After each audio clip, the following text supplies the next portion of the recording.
Prvi plodovi koji dolaze na red za berbu i koji nas prvi razvesele u našem vrtu su plodovi tikvica. Ipak, mnogi vrtlari se razočaraju kada vide baš te male tikvice i iako izgledaju zdravo, one kreću žutiti i trunuti još dok su male. Uzrok nije bolest niti manjak vode, već nedostatak oprašivanja. Naime, tikvice su biljke koje razvijaju muške i ženske cvjetove odvojeno i za formiranje ploda neophodno je da polen iz muškog cvijeta stigne do ženskog. U prirodi to rade pčele i drugi oprašivači, ali u vlažnim, hladnim ili prevrućim danima oni često izostanu. Tada biljka razvije cvijet, ali bez oplodnje plod počinje da vene i propada. Pa kako prepoznati muški i ženski cvijet?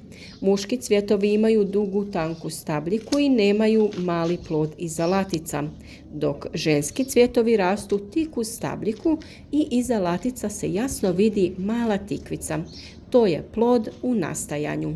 Ako taj cvijet ne bude oprašen, plod se neće razviti.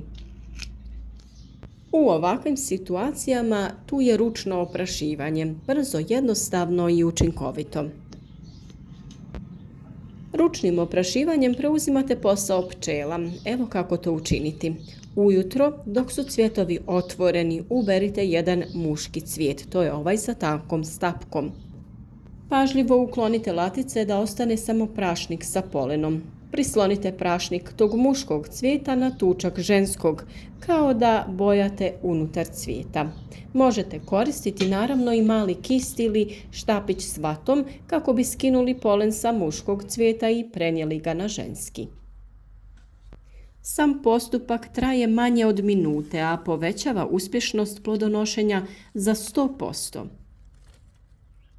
Ukoliko ne želite da se vaše tikvice koje su različitih sorti međusobno opraše, tada nakon oprašivanja cvjetove jednostavno zatvorite i zavežite sa nekom trakicom ili koncem.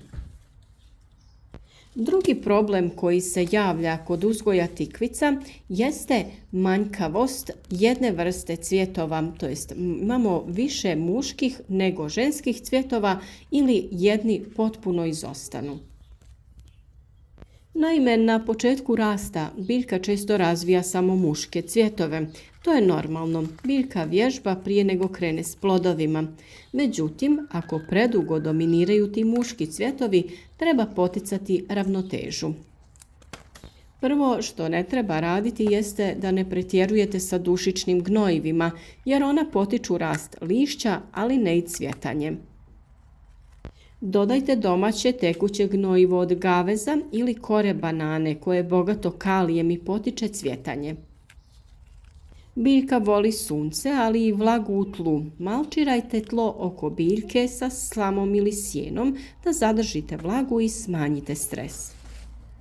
Ukoliko su se razvili veliki listovi, pogotovo oni donji pri tlu, tada ih uklonite kako bi potaknuli razvoj cvjetova. Kod lozastih sorti tikvica koje rastu u dužinu, a ne na jednom dijelu, možete odrezati vrh kako bi krenuo razvoj zaperaka na kojima će se razvijati više ženskih cvjetova. Ukoliko imate ovaj problem i plodovi tikvica vam stalno propadaju, ne čekajte čudo iz prirode. Uzmite stvar u svoje ruke. Ručno oprašivanje nije samo korisno, već vam daje kontrolu nad vašim urodom. A uz pravilnu njegu i balans hranjiva, vaša tikvica će istovremeno nositi i cvijet i plod.